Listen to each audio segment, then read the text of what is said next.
Commissioner મહિલા અને બાળ વિકાસની કચેરી મહિલા વિંગ ખાતે ડીબીટી સેલ અંતર્ગત એક મહત્વનો જીઆર પસાર કરવામાં આવ્યો છે.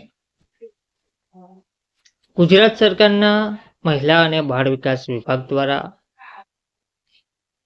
કમિશનર મહિલા અને બાળ વિકાસની કચેરી મહિલા વિંગ અને ડીબીટી સેલ અંતર્ગત બિઝનેસ એનાલિસ્ટની સેવાઓ આઉટસોર્સિંગથી લેવા બાબતે આ પરિપત્ર જાહેર કરાયો છે. વિગતવાર માહિતી શું છે તે આ પરિપત્રમાં આપણે જોઈએ. નમસ્કાર મિત્રો, સ્વાગત છે તમારું અમારી યુટ્યુબ ચેનલમાં.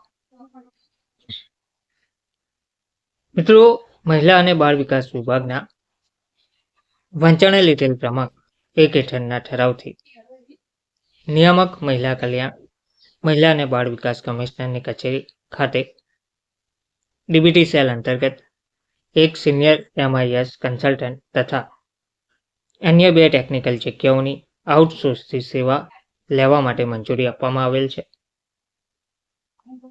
વિભાગના વંચાણે લીધેલ ક્રમાંક 2 હેઠળના ઠરાવથી આ જગ્યાઓનું નામાવિધાન કરવામાં આવેલ છે, જે મુજબ સિનિયર MIS કન્સલ્ટન્ટનું નામાનિધાન કરીને બિઝનેસ એનાલિસ્ટ કરવામાં આવેલ છે, તથા વંચાણે લીધેલ ક્રમાંક 3 થી બિઝનેસ એનાલિસ્ટની સેવાઓ 11 મહિના માટે આઉટસોર્સથી લેવાની મુદતમાં વધારો કરેલ છે, જે તારીખ 6/12/2025ના રોજ પૂર્ણ થતી હોવાથી નિયામક મહિલા કલ્યાણ મહિલા અને બાળ વિકાસ કમિશનરની કચેરીના વંચાણે લીધેલ ક્રમાંક 4 પરના પત્રથી ઉક્ત સેવાઓની મુદત વધુ 11 માટે લંબાવવા અત્રેની દરખાસ્ત અન્વયે નીચે મુજબ ઠરાવવામાં આવેલ છે.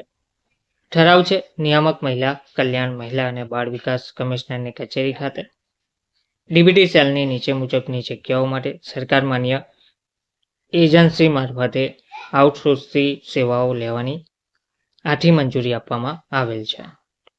જગ્યાનું નામ બિઝનેસ એનાલિસ્ટ. જગ્યા 1. મંજૂરીનો સમયગાળો તારીખ 7/12/2025 થી 6/11/2026.